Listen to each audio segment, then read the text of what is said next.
masalah iman itu banyak ulama yang berpendapat, termasuk mayoritas ahli sunnah wal jamaah. Ibu isi ya? Kok bisa namanya gitu? Iskarima. Oh ya bahasa Arab. Iya, nggak usah diteruskan nanti mati dulu.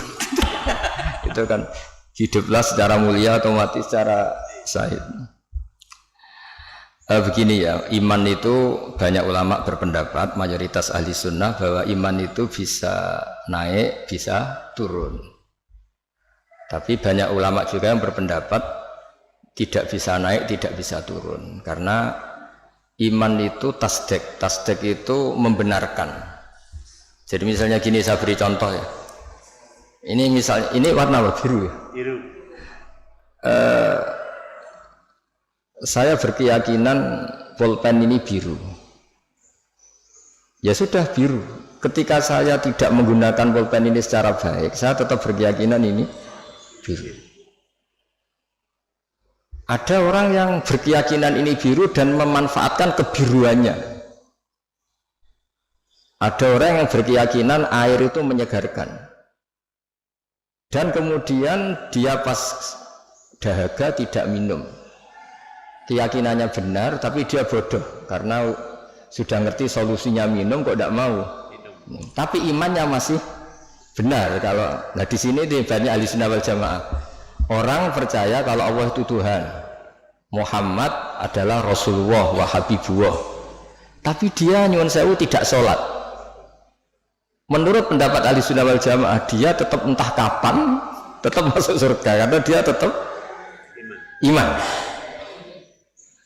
Orang yang mengatakan air itu menyegarkan itu masih waras, meskipun dia tidak memanfaatkan air itu. Orang yang mengatakan Allah itu Tuhan dan Muhammad kekasihnya masih waras, meskipun tidak sholat. Nah di sini makanya pendapat ahli sunnah itu gimana? Orang yang meyakini Allah itu Tuhan, Rasulullah kekasihnya dan Rasulnya tetap mukmin, tidak menjadi kafir meskipun harus disiksa neraka lama sekali karena tidak sholat, tidak zakat. Nah ini penting saya utarakan, di antara pembeda ahli sunnah dan tidak adalah ahli sunnah tidak pernah mengkafirkan orang yang maksiat tapi tetap dosa. Nah sekarang begini contoh paling gampang, koruptor itu setelah korupsi masih warga Indonesia apa enggak? Masih kan? Penjahat juga warga Indonesia enggak? Jadi orang tidak tercerabut dari warga Indonesia hanya karena korupsi. Nah, jika iman dengan makna tasdek, maka iman itu seperti tadi. Tapi iman itu masalahnya adalah diantaranya itu kalau sudah percaya itu yang ngambil konsekuensinya. Nah di sini mengalami yazidu wa yanqus. Misalnya cara wong Jawa nek wis keceluk bapak ya tanggung jawab, nek wis keceluk suami ya nafakoi. Tapi pertanyaannya, suami yang sempurna gimana? Yang nafakoi, yang mencintai. Tapi jangan dibalik, kalau gak nafakoi terus gak suami, sama lah duwe suami mesti nganggur ya akeh. Jadi ini kan masalah-masalah yang menjadi perdebatan ulama. Nah kalau sampean tanya gimana cara menambah iman, ya tadi dengan amal soleh, dengan.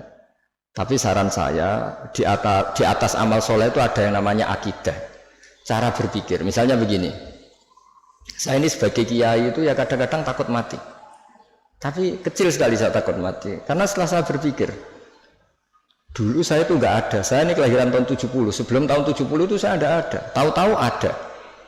Dan ketika ada saya tidak tahu cara ngatur jantung saya, paru-paru saya, sistem oksigen yang saya butuhkan. Artinya ketika kita hidup pun itu sebenarnya kita tidak pernah ngatur kehidupan kita. Kenapa kita takut mati? Takut wah aku nak mati itu saya wopo ning kuburan. Wis ditimbun diapa terus bisa apa? Sebetulnya zaman kita hidup pun kita bisa apa coba? Apa terus mentang-mentang bupati dia ngatur jantungnya sendiri kan ya enggak? Apa mentang-mentang presiden terus bisa ngatur oksigennya kan enggak? Sebenarnya zaman kita hidup itu ya tidak bisa ngatur diri kita. Makanya inna sholati wa nusuki wa mahyaya wa mamati lillahi rabbil alamin. Jadi ulama itu melatih itu. Makanya manusia itu pernah jadi janin, ini untuk pelajaran. Kata orang-orang tasawuf, janin itu ya pernah protes sama Allah. Ya Allah, kenapa saya punya kaki? Memangnya untuk apa? Karena dia di kandungan ibu, masih di rahim. Untuk apa punya kaki? Saya tidak perlu jalan-jalan. Untuk apa punya tangan? Tapi setelah lahir baru tahu gunanya kaki sama tangan. Nanti mati juga gitu. Artinya zaman kita hidup sendiri itu tidak bisa ngelola kehidupan kita sendiri. Kita tidak bisa ngatur jantung kita, paru-paru kita, tidak bisa.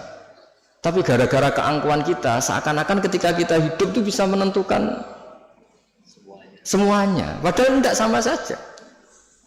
Nah, dengan begini terus kita iman tuh gampang.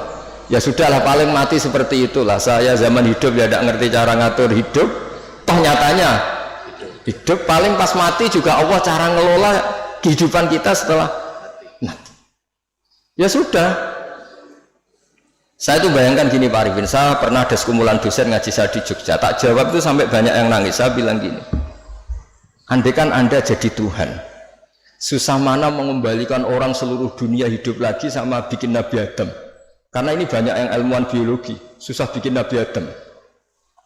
Karena ketika Allah bikin Nabi Adam itu kan bikin master.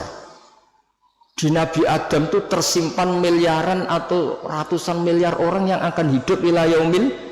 Allah harus bikin satu sistem gen yang berpopulasi, yang melahirkan populasi utuh lagi. Itu kayak apa desainnya susahnya? Di Nabi Adam itu awal mula coba harus bikin sperma yang nanti itu jadi indukan semua sperma seluruh dunia. Jadi cara ilmuwan nak wis ana dibalekno gampang, wis ana datane. Ana adene cara notaris. Artinya apa? Sebetulnya alam seluruh manusia ini pernah ada di satu fisik orang, yaitu Nabi Adam. Lho cara sampean dadi ilmuwan, susah gak gawe Nabi Adam. Bikin manusia master yang nanti melahirkan miliaran orang dan semuanya mandiri. Setiap kelahiran itu kan punya jantung sendiri, punya paru-paru sendiri, punya. Terus masternya itu bikinnya gimana soalnya? Dan setiap jantung itu punya sistem sendiri, punya urat sendiri. Dan itu dulu dipadatkan di siapa? Nabi Adam. Makanya Allah tuh sering cerita, kalau kamu tidak percaya kenapa saya bisa mengembalikan kamu setelah mati, coba kamu berpikir, kamu bada'na awwala khalqin no itu dari tanah dan kemudian jadi manusia. Ya sama lah setelah itu nanti jadi tanah tak jadikan manusia lagi. Masalahnya apa? Kan nggak pernah ada masalah kata Allah. Nah itu juga cara-cara menambah apa? Keimanan maksud saya seperti itu. Ya saya kira demikian.